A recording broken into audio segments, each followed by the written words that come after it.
Welcome back. Gujarat યુનિવર્સિટીમાં આગામી દિવસોમાં યોજાનારી સેનેટ મેમ્બરની ચૂંટણીના પડઘમ દેખાવાના શરૂ થઈ ગયા છે. સેનેટ ચૂંટણીના ઉમેદવારી ફોર્મની ચકાસણી દરમિયાન બે મુખ્ય વિદ્યાર્થી સંગઠનો આમને સામને આવી ગયા હતા.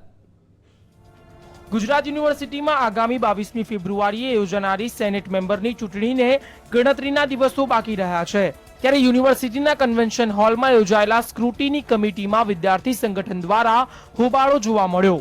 એનએસયુઆઈના એક ઉમેદવારનું ફોર્મ લિવિંગ સર્ટિફિકેટ વિના માન્ય ગણાતા એબીવીપીના કાર્યકરોએ તેનો વિરોધ કર્યો હતો અને બંને પક્ષકારો આમને સામને આવી ગયા હતા.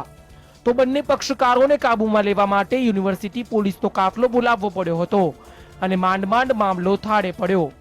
કેન્દ્રીય વિદ્યાલય દ્વારા વિદ્યાર્થીઓને ટ્રાન્સફર સર્ટિફિકેટ જ આપવામાં આવે છે. એક્ટમાં બિલકુલ જોગવાઈ નથી આવી કે ટીસી ન હોવું જોઈએ ને એલસી જ હોવું જોઈએ, એવી એક્ટમાં જોગવાઈ નથી. કમિટીએ સર્વાનુમતે નહીં પણ બહુમતીથી 3 સભ્યોએ નિર્ણય લીધો કે આને વેલિડ ગણવું, પણ એક ભાજપ પ્રેરિત સિન્ડિકેટ સભ્યએ આનો વિરોધ કર્યો. સરકાર એમની છે એટલે આવા તૂત કરશે, નાટક કરશે, જીતી શકાય એવું નથી. આજે બી એમના એક ઉમેદવારનું ફોર્મ રદ થયું યુજી આર્ટ્સ ફેકલ્ટીના, અને એમના બીજી ફેકલ્ટીઓમાં પણ એ જીતી શકે એમ નથી, એટલા માટે આ નાટક કરી રહ્યા છે. શું કે જે ફોર્મ ભરવામાં આવ્યા હતા ગુજરાત યુનિવર્સિટી સેનેટના, એની ફોર્મ ચકાસણી હતી. તે દરમિયાન એનએસયુના પીજી કોમર્સના સેનેટ મેમ્બરનું એટલે કે ફોર્મની અંદર ચોખ્ખો રૂલ્સ છે કે લિવિંગ સર્ટિફિકેટ ના હોય તો એ ફોર્મ એલાઉ ના ગણાય. એમ છતાં પણ કમિટી દ્વારા એવો નિર્ણય લેવામાં આવે છે કે આ ફોર્મ સબમિટ રહેશે, એટલે કે આ ફોર્મ યોગ્ય ગણાશે. તો અમે આનો સખત વિરોધ નોંધાવ્યો છે અને અંદર તપાસ કમિટી ચાલી રહી છે અને અમને યુનિવર્સિટી તરફથી ન્યાયની અપેક્ષા છે.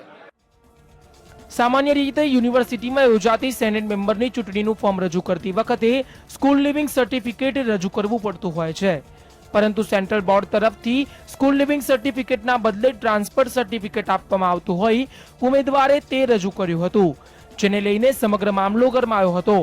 આ મામલાને લઈને સ્ક્રુટિની મેમ્બરમાં પણ વિખવાદ ઊભો થયો હતો. તેમજ એબીવીપી કાર્યકરોના રોષને ધ્યાનમાં રાખીને ઉમેદવારનું ફોર્મ રદ કરવું કે માન્ય રાખવું તે મામલે નિર્ણય લેવાનો બાકી રખાયો છે, જે ટૂંક સમયમાં બહાર પાડવામાં આવશે. આજે વિદ્યાર્થી સેનેટની ચૂંટણીના જે કંઈ ફોર્મ આવ્યા એની સ્ક્રુટિનીનો સમય હતો 2 વાગ્યાનો.